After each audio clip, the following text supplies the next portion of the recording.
El tema es las marcas o señas de una persona espiritual. Ustedes habrán notado, espero yo, que me he brincado por lo pronto el capítulo 7, lo he dejado a un lado. Hay una buena razón, porque llevamos a cabo estudios al respecto del capítulo 7 no hace mucho tiempo, y son parte de un libro que escribí, que fue producido o publicado hace poco tiempo, el cual es La vida espiritual personal, y me avergonzaría estudiar ese material otra vez tan rápido. Entonces, si pudiera hacer esto, de alentarles a que lean ese libro, para que tengan el estudio de Romanos 7, y entonces por eso vengo a Romanos 8, donde dice: ahora pues ninguna condenación hay para los que están en Cristo Jesús. Y voy a avanzar de una forma simple, expositiva, y si hay tiempo avanzaré unos 12 versículos aquí, porque son una unidad, y es una unidad muy importante. Aquí están las marcas de la gracia. Aquí tenemos la forma en la que tenemos que considerarnos a nosotros mismos para los propósitos del avance en santificación, estos principios claramente establecidos aquí. Así que voy a avanzar de una forma expositiva versículo a versículo. Primero que nada, entonces, en el versículo 1, donde se nos dice: ahora pues ninguna condenación hay para los que están en Cristo Jesús. Ustedes se acordarán del concepto de que nosotros estemos en Cristo. Cuando Él estaba en la cruz del Calvario, estábamos ahí. Nuestra vida pasada estaba ahí con Él, en Él. Y cuando Él sufrió y murió, Él tomó nuestra culpabilidad. Nuestra culpabilidad estaba ahí en la cruz del Calvario. Cuando Él se levantó una vez más de los muertos, nuestra certeza de resurrección final estaba ahí, porque estábamos en Él, el concepto de que estábamos en Él. Y se nos recuerda esto también aquí. Entonces dice: ahora pues ninguna condenación hay para los que están en Cristo Jesús. Y quiero venir a estas palabras: los que andan o caminan no conforme a la carne, sino conforme al Espíritu. ¿Quiénes andan? Es una traducción aquí de caminar o andar, del griego, y podríamos tal vez refinarla un poco. Si los traductores quisieran tener una traducción más compleja, hubieran podido traducir esto diciendo lo siguiente: quienes caminan por todas partes, o quienes andan todo alrededor. Ese es el significado literal de la palabra: no conforme a la carne, sino conforme al Espíritu. Y estas palabras extras nos ayudan a entender el significado. En toda nuestra vida, en cada área de la vida, donde quiera que estemos, en cualquier hora del día, caminamos de acuerdo, conforme al Espíritu, no conforme a la carne, si es que somos creyentes. No es solamente que estemos avanzando en el Espíritu en ciertas horas durante el día, en el día del Señor, cuando estamos con cierta compañía, sino que tiene que ser nuestro comportamiento característico general, que caminemos de acuerdo al Espíritu. Y esto será explicado. Hay que caminar por todo lugar, no conforme a la carne. Eso es la naturaleza pecaminosa humana. Eso es lo que el apóstol Pablo quiere decir cuando dice la carne a través de estos capítulos de Romanos. No conforme a los que caminan de acuerdo a los impulsos de la carne, sino que más bien caminemos conforme al Espíritu, con una E mayúscula, el Espíritu Santo que mora dentro de nosotros. Y necesitamos explicar estas cosas. Entonces, primero que nada, para poder establecer lo que dice el capítulo, ¿qué significa andar conforme a la carne? Bueno, significa que somos personas que se preocupan por las cosas terrenales. No necesariamente estamos hablando al respecto de incrédulos obvios, sino que puede ser que alguien que tiene cierto nivel de profesión de fe en Cristo, de hecho no ha sido salvo. Eso puede ser, y está caminando de acuerdo a la carne. Tal vez no cometen pecados extremos o pecados que cometen de forma muy libre, pero no han sido convertidos, son pecadores no perdonados ante los ojos de Dios, y aún así ellos pueden suponer que son personas convertidas. Entonces piensen al respecto de ambos extremos de pecaminosidad. Aquí tenemos una persona que anda de acuerdo a la carne, que se preocupa respecto de los deseos terrenales, que tiene preocupación por las cosas propias principalmente. Bueno, el cristiano más ferviente puede preocuparse de las cosas propias algunas veces y tal vez dé cabida a algún deseo terrenal y alguna codicia, pero noten, aquí estamos hablando de personas que caminan por todas partes, en todo lugar en general. La característica general prevaleciente en su vida y su comportamiento es la preocupación por las cosas propias y las cosas terrenales. Entonces esta palabra aquí, andan o caminan, es importante. Caminan por todas partes, andan todo alrededor, andan en general. Su vida, su característica principal en su vida es caminar de acuerdo a la naturaleza pecaminosa, cosas terrenales, por completo. La riqueza tal vez, la carrera, las posesiones, el hogar, estas son las cosas que ocupan sus mentes, placeres. Tal vez placeres inocentes, pero no se les limita. No se les limita. Los placeres son todo para las personas así. El confort. Nunca participan en el servicio cristiano. ¿Acaso es posible? Espero que no haya personas así aquí, pero en una reunión tan grande es probable que sí. Alguna persona que tenga una profesión de fe en Cristo, pero están tranquilos, relajados. Eso primero viene antes que el servicio cristiano. Soñando despiertos están esas personas. Están caminando de acuerdo a la carne. Estas cosas terrenales son las que me interesan, que me emocionan, que disfruto. Las conversaciones están llenas de cosas terrenales, admiración de cosas terrenales, críticas terrenales. Todas las cosas están atadas a esta tierra. Nunca hay nada espiritual en ti, tus ambiciones, tu tiempo, tu energía. Y no hay nada para el Señor. Me acuerdo que hace unos años he estado aquí tanto tiempo, yo no explicaría nada respecto de alguien que ustedes conociesen, pero yo me acuerdo un joven hombre hace años que tenía aspiraciones para ser pastor, pero no quería hacer nada. Era la persona que nunca se era voluntario para cualquier servicio cristiano. Él nunca era voluntario para nada. Él pensaba de acuerdo a la naturaleza humana, de acuerdo a la naturaleza pecaminosa. No era su caminar en general que estuviese interesado en las almas, en las cosas del Señor. Era totalmente diferente. Él estaba interesado en sí mismo y en sus propias cosas. De modo que su profesión de fe no tenía congruencia, ni tampoco su deseo para ser pastor un día. Y estas son las señas que nos dicen si somos del Señor o no. Ahora pues, ninguna condenación hay. ¿Para quién? Para aquellos, para los que están en Cristo Jesús, los que no andan conforme a la naturaleza humana, no conforme a la carne, sino conforme al Espíritu. Con una E mayúscula. El Espíritu Santo ha obrado una verdadera obra de redención en sus vidas y tienen un nuevo corazón y caminan de acuerdo a lo que el Espíritu les lleva a hacer. Y bueno, esto en particular en términos de la conciencia. La conciencia funciona, trabaja, y tal vez alguien dice cosas que no tendría que hacer, o está a punto de hacer algo que no tendría que hacer o decir, y la conciencia nos habla porque el Espíritu está hablándonos. Y esa es una gran preocupación para alguien que está a punto de pecar. Y entonces oran al Señor y enderezan el camino. Y esta es una actividad constante. Así es como ellos andan de forma característica, con corrección personal a través de la ayuda de Dios.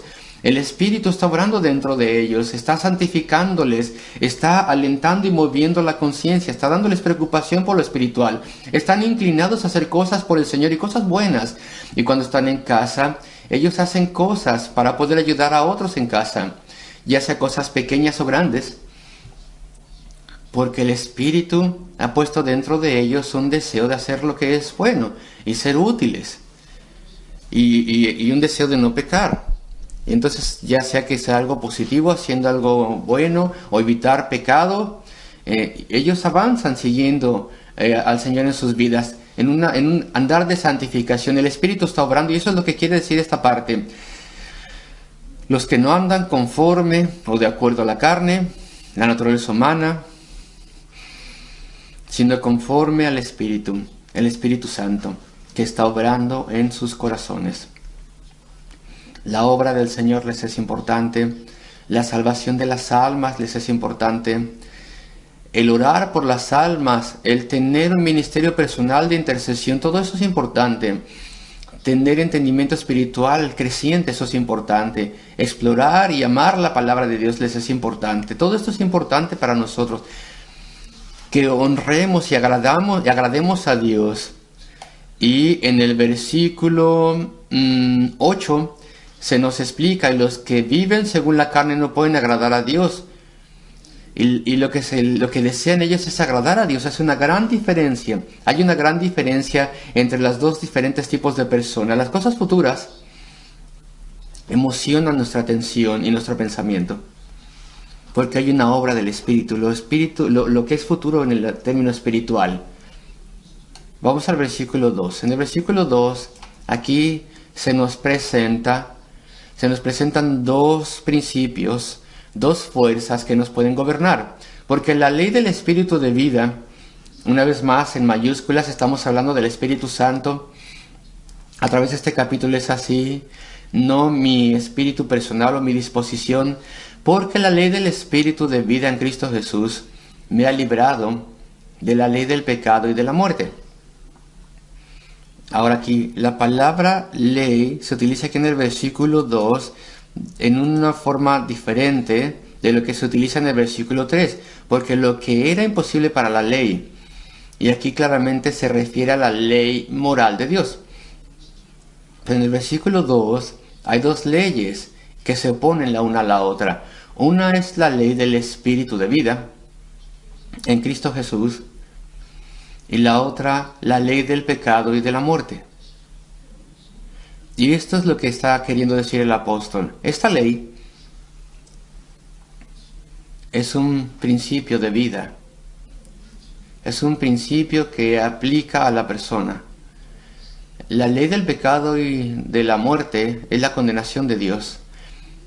Acuérdense del huerto del Edén, cuando nuestros primeros padres se les dijo: si tú comes del fruto del árbol del conocimiento de bien y mal, morirás. Esa es una ley y un principio. Te rebelas en contra de Dios y entonces mueres. Es la ley de la muerte y del pecado. Si pecamos, si desobedecemos a Dios, traemos pecado y entonces morimos. Es un principio que no puede ser cambiado. Y después la ley del Espíritu de vida se refiere a lo opuesto. Si el Espíritu Santo te convierte, te regenera y te ocupa y te supervisa tu vida, entonces estás a salvo y entonces estás camino al cielo. Es una fuerza que no puede ser cambiada, una ley. Entonces son dos leyes. Entonces las personas están bajo una de las leyes o bajo la otra de las leyes. Y hay un conflicto aquí. ¿Cómo se puede estar bajo el principio absoluto del pecado y la muerte y después ser convertido y estar bajo el Espíritu Santo, quien tiene el poder de la vida eterna, con un principio que no puede ser cambiado? ¿Cómo puede ser cambiado? Y esto es lo que nos va a explicar el capítulo. Pero por lo pronto se nos presenta estas dos fuerzas opuestas.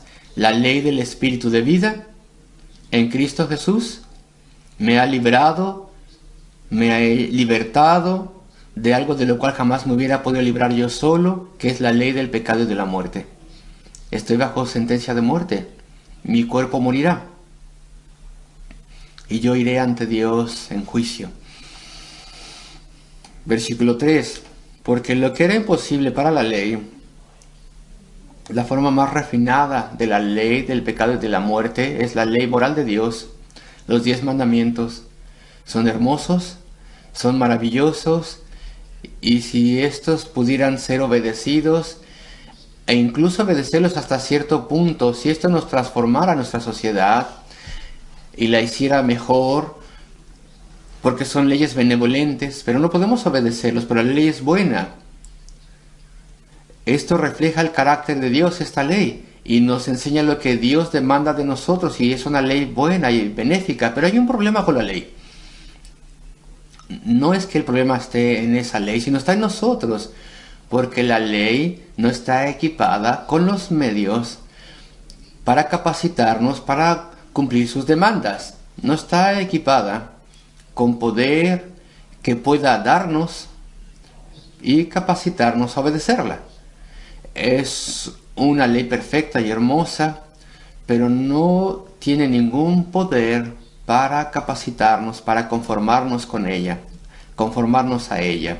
Entonces, lo que la ley no podía hacer, por cuanto era débil por la carne, es decir, a través de nuestra naturaleza pecaminosa, no pudo domar esa naturaleza y cambiarla y capacitarnos a guardar la ley. Entonces Dios, enviando a su Hijo en semejanza de carne, de pecado, y a causa del pecado condenó al pecado en la carne. Estoy en el versículo 3 al final. Dios tenía el remedio. La ley no estaba equipada, era débil debido a nuestra naturaleza pecaminosa. Y estas palabras hermosas, queridos amigos, a mitad del versículo 3, podemos detenernos casi en cada palabra. Dios enviando a su Hijo. Qué cosa tan maravillosa que nos dice aquí el apóstol Pablo. Él no habla de forma clínica, bajo inspiración de Dios, sino que habla con grande amor.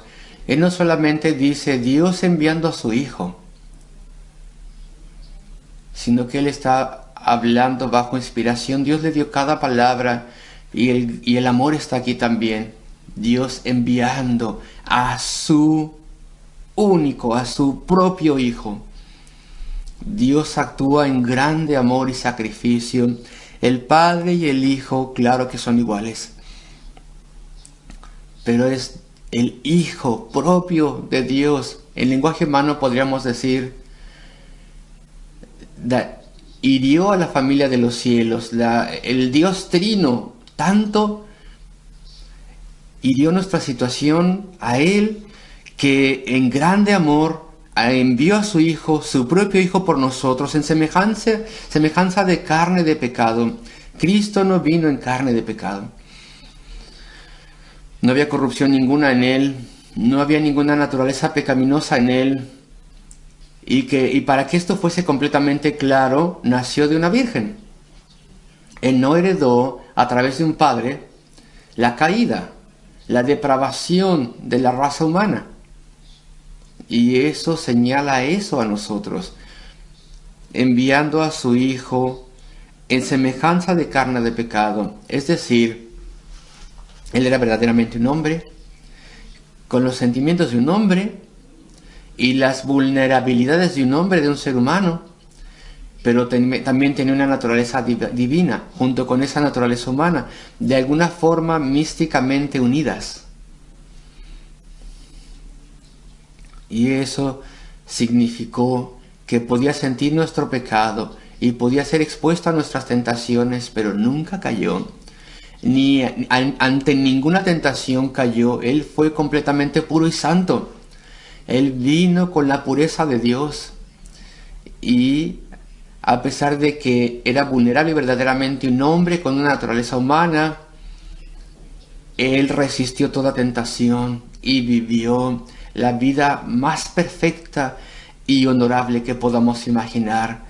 Entonces Dios, enviando a su Hijo en semejanza de carne de pecado, el texto casi levanta un dedo y dice: no te imagines ni por un momento que Cristo tenía una humanidad superior a la nuestra, como si Él tuviese una humanidad blindada por su divinidad, de modo que fuera imposible para Él pecar y que la tentación nunca le tocaría y que los horrores de este mundo pecaminoso jamás le conmoverían. No, Él vino en semejanza de carne de pecado, con todas las vulnerabilidades, pero también toda la pureza que Él mantiene a través de su poder divino,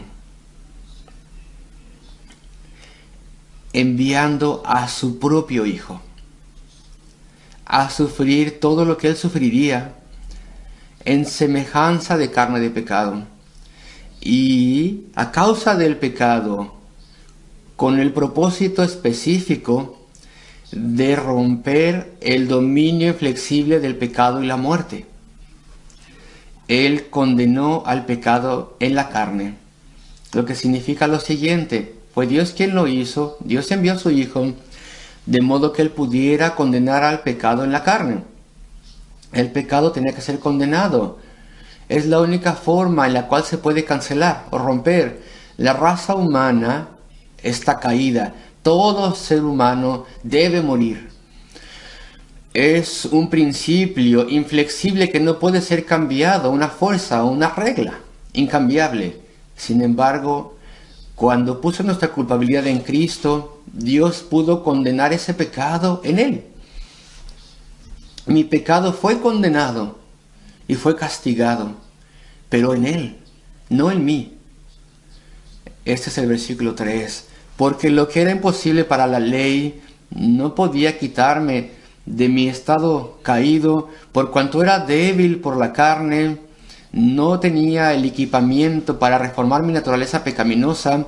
Dios, enviando a su propio Hijo, cuánto amor, en semejanza, con todas las vulnerabilidades, pero sin la mancha del pecado. Y a causa del pecado condenó al pecado en la carne. Pero en la carne de Cristo, Él tomó el dolor. Todo el Evangelio está en este versículo. Versículo 4. Para que la justicia de la ley se cumpliese en nosotros. De forma legal. De forma legal. Puedo ser considerado como si jamás hubiese pecado. He sido justificado libremente. Porque mi pecado ha sido castigado, pero en Cristo ha sido castigado. En efecto, Dios me dará una nueva naturaleza, su Espíritu me hará nuevo, de modo que yo deseo no pecar y ahora lucho en contra del pecado. Y en el momento de la muerte, cuando sea liberado de los últimos residuos del pecado, entonces, para que la justicia de la ley se cumpla en nosotros, ¿cómo puedo saber si soy uno de aquellos en quienes mora el Espíritu de Dios, quien ha sido perdonado y transformado? La segunda parte del versículo 4. Esta es la seña de aquel que es verdaderamente salvo, que no andamos conforme a la carne, no de acuerdo a la carne, sino conforme al Espíritu, que andan por todo lugar. Su característica prevaleciente de la vida es no dar cabida a la naturaleza pecaminosa, sino obedecer al Espíritu a través de la conciencia y su obra dentro de nosotros.